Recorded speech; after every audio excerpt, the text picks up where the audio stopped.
Bem-vindos a mais um vídeo desse canal, meus irmãos. Hoje eu quero falar com você a respeito de um tema que ao mesmo tempo é polêmico, mas eu tenho a certeza que por meio desse vídeo vai se tornar também esclarecedor para você.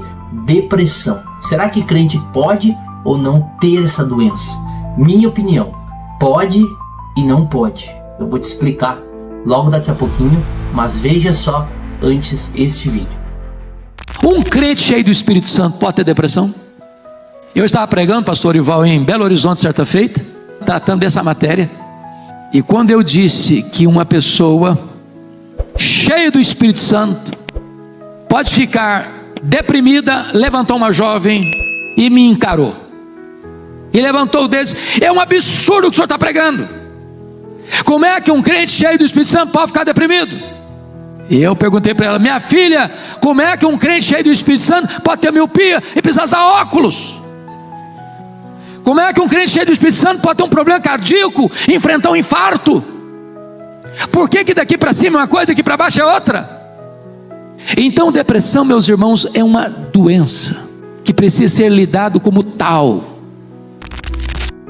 De fato, meus irmãos, como falou nosso pastor Hernandes aqui, a depressão é uma doença. Agora eu quero explicar a minha visão e eu já quero que você deixe a sua visão aqui embaixo. O que você acha a respeito disso? Pode ou não pode? Primeiramente, pode, pelo fato de que, meus irmãos, nós devemos entender uma coisa, que nós somos compostos de corpo, alma e espírito.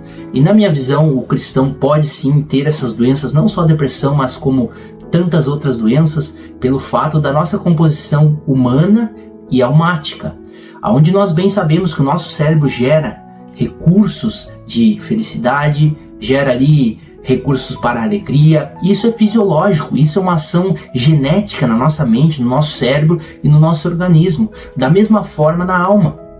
Nós sabemos que na nossa alma reside as emoções, os sentimentos, os desejos, as ações do homem, parte da alma. Inclusive eu tenho um vídeo aqui no canal que fala a respeito disso, a diferença de corpo, alma e espírito. Então, no meu entendimento, sim, o cristão pode ter essa doença, não só essa, mas como tantas outras, pelo fato de nós sermos seres ali, corpo e alma. Isso afetam a gente, nós precisamos sim buscar ajuda médica. No caso fisiológico, consultar um médico para ver se você precisa tomar medicamento ou não. Na esfera almática, um psicólogo para você descobrir qual que é a causa dessa depressão. Será que não é um trauma? Será que não é um abuso? Será que não foi algo que aconteceu lá no passado que acarretou hoje essa doença na sua vida? Então precisa sim você buscar esses profissionais para ver primeiramente, identificar qual que é a causa raiz desse problema. Agora, o fato que eu não concordo que o cristão não pode ter depressão pelo fato no espírito. O que eu quero dizer com isso? Paulo vai dizer lá em Efésios que a nossa luta não é contra carne nem sangue, mas contra principados e potestades. Nós temos um entendimento, meus irmãos, pela palavra, que nós lutamos contra seres espirituais. E existe sim o ser espiritual chamado depressão. A gente vê tantos testemunhos e talvez até você já presenciou algum caso assim. É o único estágio da depressão que a pessoa pensa em dar cabo à sua vida, vamos dizer assim. Nos outros estágios, no fisiológico e no almático, não. A pessoa só tem uma tristeza profunda.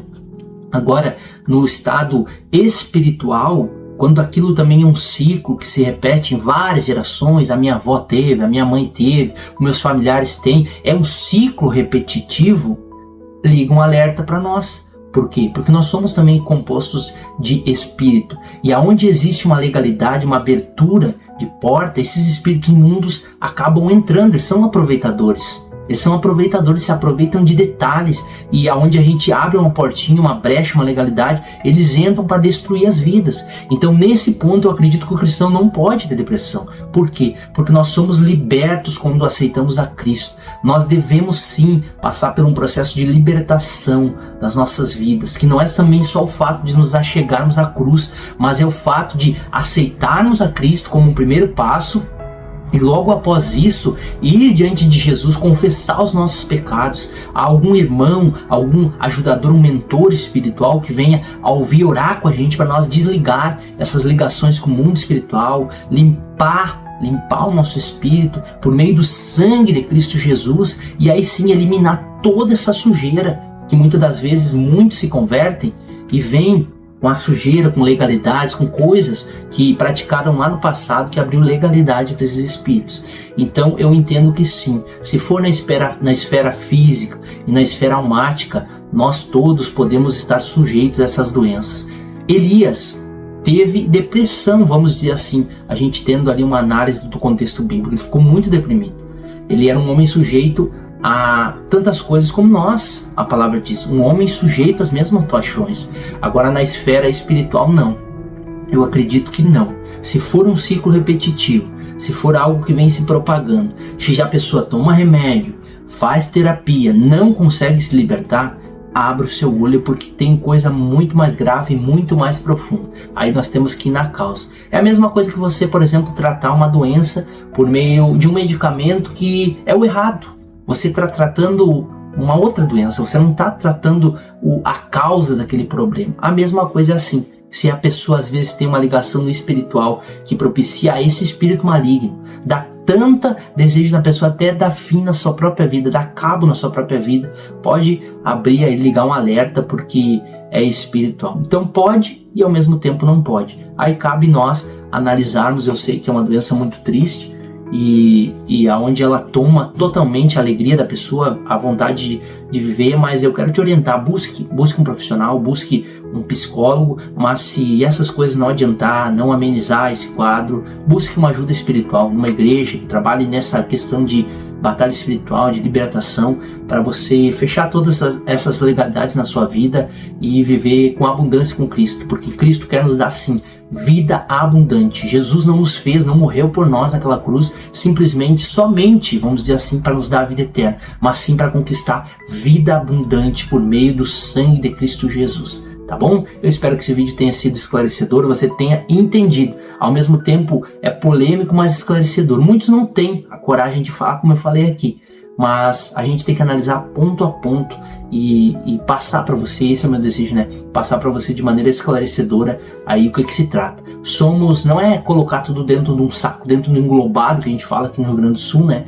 E tratar de uma forma genérica. Nós temos que analisar ponto a ponto. Analisa na esfera humana, na esfera natural do corpo, depois na esfera da alma, né, dos traumas, daquilo que aconteceu no passado e depois sim na espiritual. Então cabe a nós conseguir entender o ponto causa aí, a raiz do problema e tratar de maneira eficiente, tá bom? Eu espero que esse vídeo tenha ajudado você. Eu te peço mais uma vez, se inscreve se você ainda não é inscrito no canal e ajude aí compartilhando esse conteúdo, evangelizando aí por meio da plataforma aqui do YouTube. Te espero em uma nova oportunidade. Deus abençoe.